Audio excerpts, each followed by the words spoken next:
This podcast is brought to you by Mika's Milk Tea, providing the best experience to our different customers. Hello and welcome to this first new episode of my podcast.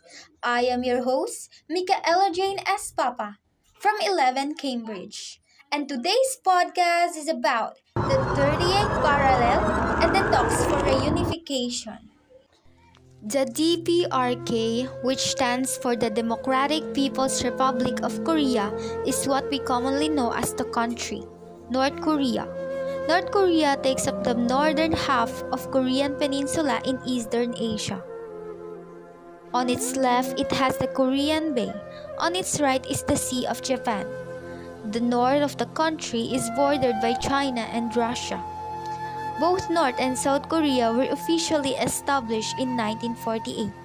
The two countries are separated by a border that is known as DMZ, which stands for Demilitarized Zone, or also known as the 38th parallel. It is called 38th parallel because it follows a latitude of 38 degrees in north. It is 250 kilometers long and about 4 kilometers wide and is the most highly militarized border in the world. According to the National Geographic, 60 years ago, North and South Korea ended the Korean conflict by agreeing to the Armistice Agreement for the restoration of the South Korean state. The agreement, or ceasefire, called for the Koreans to be divided by a militarized demarcation line, MDL, and the buffer that we mentioned a while ago, which is the demilitarized zone. Its function would be to prevent the occurrence of incidents which might be lead to a resumption of hostilities.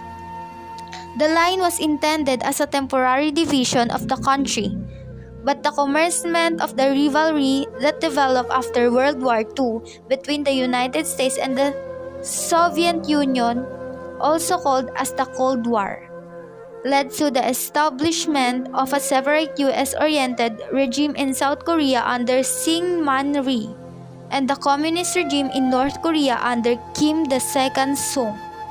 However, would there be a unification between these countries?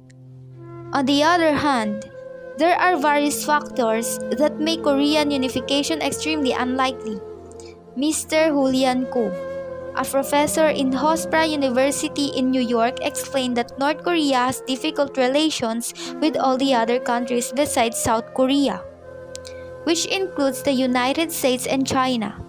Technically, United States and North Korea are still in an armed conflict, meaning that at the end of Korean War, they never really formally resolved all the issues from that war.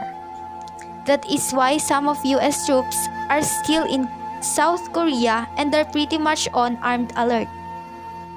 Additionally, China has a strong interest in maintaining a separate country in North Korea that's not just swallowed up by South Korea. Resolving these complications is really a bigger obstacle, much less getting to the question of what the two countries, South and North Korea, really want from each other.